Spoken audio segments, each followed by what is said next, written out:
پاکستان میں اسلام کے حوالے سے جہالت یا نہ سمجھی کی ایک وجہ یہ بھی ہے کہ یہاں کلچر یہ ہے کہ عالم یا علم سکھانے کا جو فرض ہے یا حق کہہ لیں، وہ صرف ان علماء کو حاصل ہے جو کسی مدرسے سے یا کسی بہت بڑی درسگاہ سے فارغ التحصیل ہوں۔ اگر کوئی میرے جیسا کوئی عام بندہ قرآن کو پڑھ لیتا ہے، حدیث کو پڑھ لیتا ہے، پڑھنے تک تو ٹھیک ہے، چلو پڑھ لیا اس نے، لیکن اب اس کو یہ کوئی حق نہیں پہنچتا کہ وہ اپنی رائے بھی دے، کیونکہ جب تک وہ کسی مدرسے میں جا کے ان کے سمجھائے ہوئے دین کو نہ پھیلانے کی کوشش کرے، تب تک وہ مسلم ہی نہیں ہے۔ ایک طرح سے وہ غلطی سے اگر کہیں اپنی قرآن پاک کی جو اصل تعلیمات ہیں اس کی کہیں جھلک بھی دکھا دے، ایون اپنی فیملی میں، تو اس کو فوری طور پہ گستاخ اور ایون کافر تک کہہ دیا جاتا ہے کہ یہ تو بے دین ہو گیا ہے، اس کو تو اب جو ہے نا نکال دینا چاہیے۔ اس کے مذہب کو، اس کے اسلام کو بڑا مشکوک سمجھا جاتا ہے۔ تو پھر اب کیسے ادھر سے آپ ہمارے جو بڑے ہیں یا علماء وہ رونر ہوتے ہیں؟ پاکستان میں بے حیائی بہت ہے، پاکستان میں جو ہے نا عریانی فحاشی بہت ہے۔ بھائی عریانی فحاشی کیوں نہیں ہوگی جب آپ جو ینگ جنریشن ہے ان کو دین کی طرف آنے ہی نہیں دینا چاہتے؟ اسلام کے بارے میں تحقیق کرنا یا اسلام کے بارے میں سیکھنا، قرآن پڑھنا، حدیث پڑھنا، یہ کسی کی ذاتی جاگیر یا میراث تو نہیں ہے۔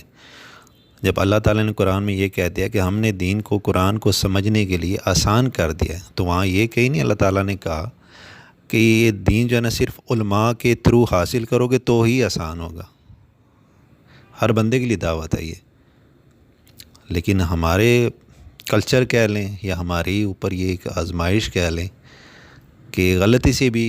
ایون تو اس طرف آتا ہی نہیں ہے، کیونکہ وہ سب کو یہی لگتا ہے کہ یہ ہم نے نہ ایک ننگی تلوار کو پکڑ لینا ہے۔ اگر ہم نے دین کو سیکھنے کی کوشش کی یا اگر اس پہ کوئی کمنٹ کر دیا ہم نے غلطی سے، اپنی عقل سمجھ کے اگر استعمال کر لیا ہم نے غلطی سے،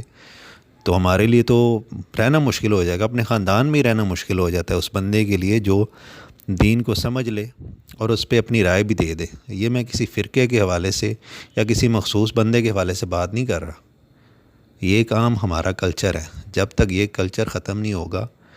جب تک یہ زور زبردستی والا معاملہ ختم نہیں ہوگا کہ ہماری ہی مرضی کا دین سیکھو گے تو ہی تم جو ہے نا مسلم کہلانے کے حقدار ہو، تب تک اب نہ پاکستان میں بے حیائی ختم ہوگی، نہ عریانی فحاشی ختم ہوگی، اور نہ ہی دین اسلام کی ترویج ہو سکے گی۔ ہمارے علماء کو یہ چیز طے کرنی پڑے گی کہ یہ نہیں، ہم نے یہ جو عام عوام کے ذہن میں یہ بات بٹھائی ہوئی ہے نا کہ نہیں، تم نے خود پڑھنا نہیں ہے، کچھ تم نے کچھ سیکھنا نہیں ہے، مولوی صاحب کے پاس آنا ہے لازمی،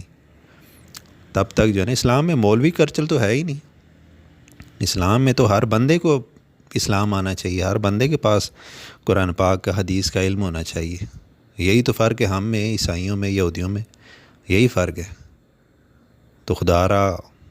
ان چیزوں کے حوالے سے دیکھیں، خود دین سیکھیں۔ ضروری نہیں کہ آپ دین سیکھیں مفتی بن جائیں، لیکن کم از کم اتنا ہو کہ آپ کو یہ پتہ ہو کہ درست عقیدہ کیا ہے۔